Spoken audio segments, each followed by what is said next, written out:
I grew up clean, and I didn't have to see the horrors of what's in the world, and I didn't smoke, I didn't drink. I hung out with the druggies, but I didn't do any drugs. I just thought it was fun because they laughed at everything I did and said. And I never dated anybody. I went through all of my elementary and middle school years, and guys would be like, "Hey, do you want to go out with me?" And I just thought, go out, like ride our bikes to the park or something. It's really dumb. I'm not going to go out with a 12-year-old. But and then I went through high school, and something happened in between middle school and high school, and I gave my life to Jesus, and God became everything to me, and I didn't need relationships. I didn't need anything besides God, because God fulfilled every part of me. But there was still a part of my heart that I thought, I wonder what it would be like. I wonder what it would be like to be wanted by someone, to be loved by someone. But I stayed clean. I stayed pure. I never held anybody's hand. I never kissed anybody. I was clean and holy, and I just was loving God. And then pretty soon, I was at church, and there was a guy that came in.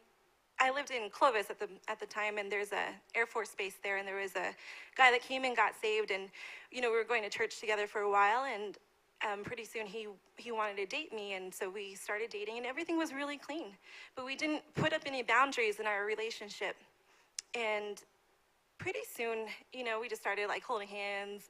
It was just sweet. But then it changed. Something changed, and sin took over, and it wasn't clean anymore, and it wasn't holy, and it wasn't God. It wasn't good.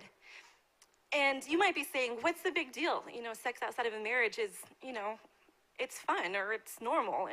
And to a point, it was fun. The Bible says sin is fun to a season.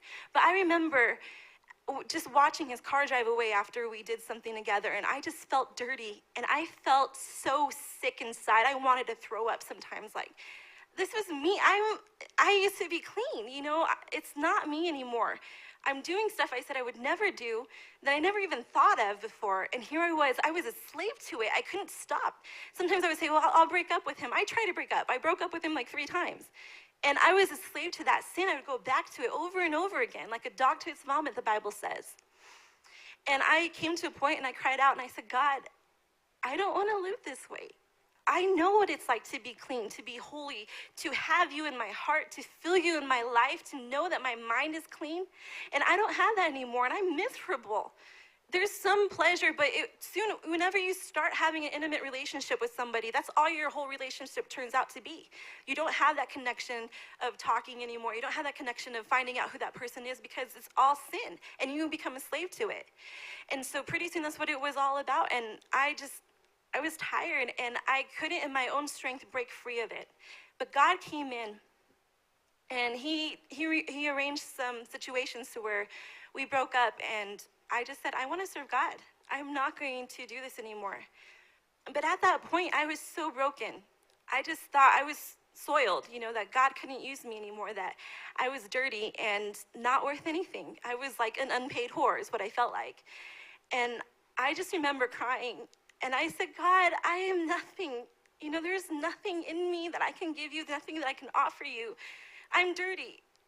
And God said, this is the whole reason why I came to earth. All that you did, that filth that you did in the secret, the thoughts that you had, those things that you said and things that you did, I died on the cross for that. He was beaten to a bloody pulp and hung on that cross for my sin. My sin wasn't just mine anymore. He put it on himself, and he took the punishment for that sin. And it took a while. It wasn't the same like whenever I first got saved and I got it the first time. This time it took a long time where I just felt I had to battle some issues out, but God cleansed me. And if you're here and you're thinking, well, that's not my problem, that's not my sin, and it doesn't have to be. We all have sins. The Bible said that even lying is a sin. We can go to hell for lying. But Jesus Christ died on the cross for that. So if you're here and you need Jesus, let me tell you, I could stand here and I can tell you that I'm married now. I have a clean relationship with my husband, with my family, with my God. I can go to church and feel clean. I can stand here and tell you I'm not the same. And if you want that, let me tell you, there's only one way. It's through Jesus Christ. Give him your life tonight.